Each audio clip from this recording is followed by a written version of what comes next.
Hello everyone, कैसे हैं आप सब। मैं आशा करता हूं आप सभी हमेशा की तरह बढ़िया होंगे और मजे में होंगे। तो एक बार फिर से मैं गुमनाम सर और आप सभी का बहुत बहुत स्वागत है आपके अपने चैनल गुमनाम केमिस्ट्री शायर में। तो बेटा, जैसा कि 7 मिनट स्पेशल केमिस्ट्री हर वीडियो से 7 मिनट का होता है और आज उसमें चैप्टर आपका रसायन विज्ञान की कुछ मूल अवधारणाएं और वीडियो नंबर 19 है बहुत ही इंपॉर्टेंट टॉपिक जिसको कहते हैं इंपॉर्टेंट टॉपिक, रासायनिक संयोग के नियम। और इसका बेटा जितने नियम है उन्हें मैं पार्ट से पढ़ाऊंगा आपको। तो आज इसके पार्ट 1 में हम सीखने वाले हैं द्रव्यमान संरक्षण का नियम। तो कोई बकवास नहीं होगी, कोई टाइम पास नहीं होगा, फटाफट से कॉपी और पेन लेकर बैठ जाइए। चलिए आपको सिखाते हैं द्रव्यमान संरक्षण का नियम।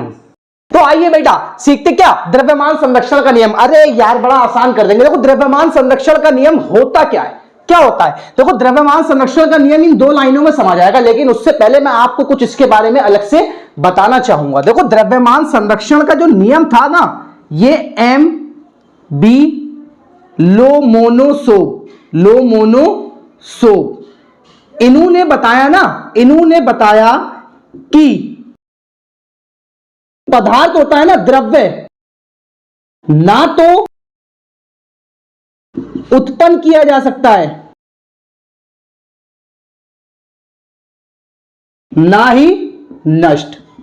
ठीक है, इतनी बात पहले आपको याद रखनी है भाई। द्रव्यमान संरक्षण के नियम में पहले एम बी लोमोनोसोब ने बताया कि जो पदार्थ होता है ना, या तो आप पदार्थ कह लीजिए या आप इसे द्रव्य कह लीजिए। तो जो पदार्थ होता है यानी कि द्रव्य, ना तो उत्पन्न किया जा सकता है ना ही नष्ट किया जा सकता है। मतलब इन्होंने ऐसा बताया कि कोई सा भी पदार्थ है तो वो दुनिया में ना तो उत्पन्न किया जा सकता है ना ही नष्ट किया जा सकता है। जो है सो रहेगा, एक से दूसरे में बदल जाएगा लेकिन रहेगा, कभी खत्म नहीं होगा, ना ही उसे कभी किसी और चीज से बना सकेंगे। ठीक है, तो ये चीज इन्होंने बताई। अब इसके बेस पर एक द्रव्यमान संरक्षण का नियम बना। तो द्रव्यमान संरक्षण का नियम क्या कहता है, इस नियम अनुसार किसी रासायनिक अभिक्रिया में उत्पादों का कुल द्रव्यमान अभिकारकों के कुल द्रव्यमान के बराबर होता है। बस इतना सा ही यार नियम है। अब थ्योरी से बात इतनी अच्छे से दिमाग में नहीं घुसती है, एक एग्जाम्पल से इसको खत्म करते हैं, एक एग्जाम्पल से इसको रफा दफा करते हैं, यहीं पर अपना ये टॉपिक सीख जाएंगे आप। जैसे कि एक हम एग्जाम्पल ले लेते हैं, एक रासायनिक अभिक्रिया ले लेते हैं CaCO3। तो CaO बनता है और CO2 बनता है। एक एग्जाम्पल के तौर पे एक रिएक्शन ले ली भाई, कैल्शियम कार्बोनेट, कैल्शियम ऑक्साइड और कार्बन डाइऑक्साइड। ठीक है, अब देखो अभिकारक कौन होते हैं भाई, जो लेफ्ट साइड होते हैं ये कहलाते हैं अभिकारक। ठीक है ना, और जो राइट साइड होते हैं ये कहलाते हैं उत्पाद। इट मींस जो अभिक्रिया में भाग लेते हैं वो अभिकारक और जो नए बनते हैं वो उत्पाद। ठीक है, अब देखो बस आपको पता लगाना है ना कि क्या ये द्रव्यमान संरक्षण का नियम फॉलो कर रही है। कैसे पता लगाना है, देखें। देखो द्रव्यमान संरक्षण का नियम क्या कहता है, इस नियम अनुसार किसी रासायनिक अभिक्रिया में उत्पादों का कुल द्रव्यमान अभिकारकों के कुल द्रव्यमान के बराबर होता है। इट मींस जो अभिकारक का कुल द्रव्यमान है वो इसके उत्पादों के कुल द्रव्यमान के बराबर होना चाहिए।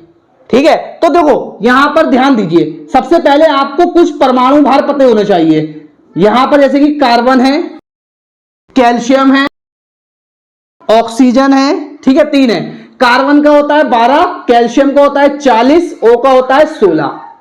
अब इसकी मदद से हम इनका क्या निकालेंगे, द्रव्यमान। तो सबसे पहले इधर देखिए, हम निकालते हैं CaCO3 का द्रव्यमान। जब देखो CaCO3 का द्रव्यमान निकालेंगे तो Ca का परमाणु भार कितना है 40, प्लस में C का 12, प्लस में O का 16 है ना, और 3 ऑक्सीजन है तो 16 तिया 48। ठीक है, तो देखो 48, 12, 60 और 40 100। इसका द्रव्यमान कितना आया, 100 आया। अगर इसका द्रव्यमान 100 है तो इससे बने उत्पाद जो 2 हिस्सों में टूट गया कुछ नया बन गया है, तो उसका द्रव्यमान भी कितना होना चाहिए, 100 होना चाहिए। 100 होना चाहिए। यहां पर देखो यही तो फॉलो हो रहा। लोमोनोसोब ने क्या बताया, द्रव्य को ना तो उत्पन्न किया जा सकता है ना ही नष्ट किया जा सकता है। तो देखो द्रव्य को यहां पे जैसे CO3 से CaO और CO2 बना, तो CaCO3 जो था ना ये नष्ट नहीं हुआ है और ना ही ये दोनों उत्पन्न हुए, बस ये इससे टूटकर ये बन गए। समझ में आया बात को? अब हम यहां से निकालते हैं CaO प्लस में CO2, दोनों उत्पाद है ना, का द्रव्यमान। तो देखो Ca का कितना होता है बेटा 40 प्लस में O का 16 प्लस में CO2 भी तो उत्पाद है ना, तो इसका भी इसी में जोड़ लेंगे।